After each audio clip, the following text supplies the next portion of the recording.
നമസ്കാരം. പ്രധാന വാർത്തകൾ.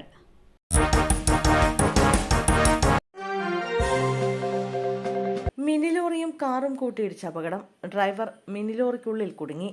ഇരിട്ടി ഇരിക്കൂർ റോഡിൽ പടിയൂർ എസ്റ്റേറ്റിന് സമീപം മിനിലോറിയും കാറും കൂട്ടിയിടിച്ച അപകടം. അപകടത്തിൽ തകർന്ന മിനിലോറിക്കുള്ളിൽ ഡ്രൈവർ കുടുങ്ങി. ഇരിട്ടിയിൽ നിന്ന് സ്ഥലത്തെത്തിയ ഫയർഫോഴ്സ് സംഘം ഹൈഡ്രോളിക് കട്ടർ ഉപയോഗിച്ച് വാഹനത്തിന്റെ വാതിൽ മുറിച്ചുമാറ്റിയാണ് ഡ്രൈവറെ പുറത്തെടുത്തത്.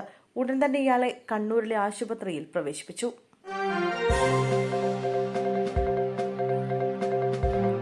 ഫിലിം പ്രൊഡ്യൂസേഴ്സ് അസോസിയേഷൻ തെരഞ്ഞെടുപ്പ്. സാന്ദ്ര തോമസിനും വിനയനും തോൽവി. ഫിലിം പ്രൊഡ്യൂസേഴ്സ് അസോസിയേഷൻ തെരഞ്ഞെടുപ്പിൽ പ്രസിഡന്റായി ബി രാഗേഷും സെക്രട്ടറിയായി ലിസ്റ്റൻ സ്റ്റീഫനും വിജയിച്ചു. NB സുബൈറിനെ ട്രഷററായും തെരഞ്ഞെടുത്തു. ഫിലിം പ്രൊഡ്യൂസേഴ്സ് അസോസിയേഷൻ എക്സിക്യൂട്ടീവ് കമ്മിറ്റിയിലേക്ക് മത്സരിച്ച സാന്ദ്ര തോമസും സെക്രട്ടറി സ്ഥാനത്തേക്ക് മത്സരിച്ച വിനയനും പരാജയപ്പെട്ടു. സോഫിയ പോൾ, സന്ദീപ് സേനൻ എന്നിവരാണ് വൈസ് പ്രസിഡന്റുമാർ. ആൽവിൻ ആന്റണി, MM ഹംസ എന്നിവർ ജോയിന്റ് സെക്രട്ടറിമാരായും തെരഞ്ഞെടുക്കപ്പെട്ടു. വെഞ്ഞാറമൂട് കൊലക്കേസ് പ്രതി അഫാൻ ആശുപത്രി വിട്ടു. ജയിലിലേക്ക് മാറ്റി. വെഞ്ഞാറമൂട്ടിൽ സഹോദരനും കാമുകിയടക്കം 5 പേരെ കൊലപ്പെടുത്തിയ കേസിലെ പ്രതി ജയിലിൽ വെച്ച് ജീവനെടുക്കാൻ ശ്രമിച്ച അഫാൻ ആശുപത്രി വിട്ടു. പൂജപ്പുര സെൻട്രൽ ജയിലിൽ കഴിയുമ്പോൾ ജീവനെടുക്കാൻ ശ്രമിച്ച അഫാൻ തിരുവനന്തപുരം മെഡിക്കൽ കോളേജിൽ ചികിത്സയിലായിരുന്നു. 2.5 മാസത്തെ ചികിത്സയ്ക്ക് ശേഷമാണ് ആശുപത്രി വിട്ടത്. ആലപ്പുഴയിൽ അച്ഛനെയും അമ്മയെയും മകൻ കുത്തിക്കൊന്നു.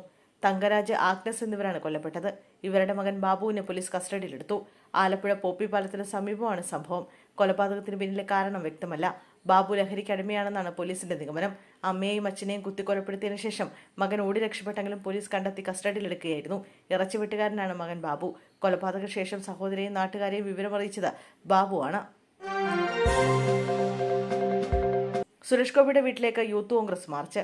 തൃശൂരിലെ വോട്ടർ പട്ടിക ക്രമക്കേട് ആരോപണത്തിന് പിന്നാലെ കേന്ദ്ര സഹമന്ത്രി സുരേഷ് ഗോപിയുടെ കൊല്ലം മാടനടയിലുള്ള കുടുംബ വീട്ടിലേക്ക് Youth Congress march. Youth Congress Eravipuram മണ്ഡലം കമ്മിറ്റിയുടെ നേതൃത്വത്തിലായിരുന്നു മാർച്ച്. സുരേഷ് ഗോപിയുടെ കോലവുമായി യൂത്ത് കോൺഗ്രസ് പ്രതിഷേധിച്ചു. മാടൻനടയിലെ കുടുംബ വീടിന് സമീപം ബാരിക്കേഡ് ഉപയോഗിച്ച് പോലീസ് മാർച്ച് തടഞ്ഞു. ബാരിക്കേഡ് തള്ളിമാറ്റാൻ ശ്രമമുണ്ടായി. യൂത്ത് കോൺഗ്രസ് പ്രവർത്തകർ സുരേഷ് ഗോപിയുടെ കോലവും കത്തിച്ചു. ഇന്ത്യയിലെ ജനാധിപത്യം ഇല്ലാതാക്കി രാജ്യദ്രോഹി കത്തട്ടെ എന്ന മുദ്രാവാക്യത്തിന്റെ അകമ്പടിയോടെയാണ് കോലം കത്തിച്ചത്. മഴയത്തും യൂത്ത് കോൺഗ്രസ് പ്രതിഷേധം തുടർന്നു.